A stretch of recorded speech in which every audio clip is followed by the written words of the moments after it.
Remember Tiny11, this slimmed-down version of Windows 11 which is capable of running on less powerful PCs?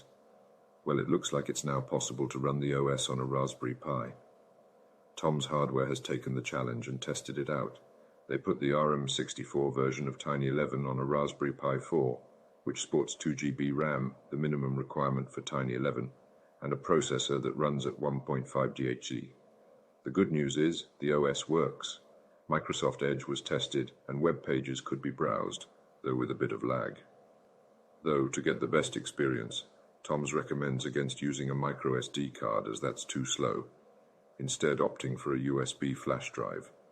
Despite this fact, the performance isn't quite fast enough to be considered a practical everyday use, but we can definitely call it an interesting experiment. Unfortunately, there are other issues which surface, such as wireless connection. Wi-Fi failed to work with Tiny11 and Bluetooth connection was made, but isn't suitable for transferring files.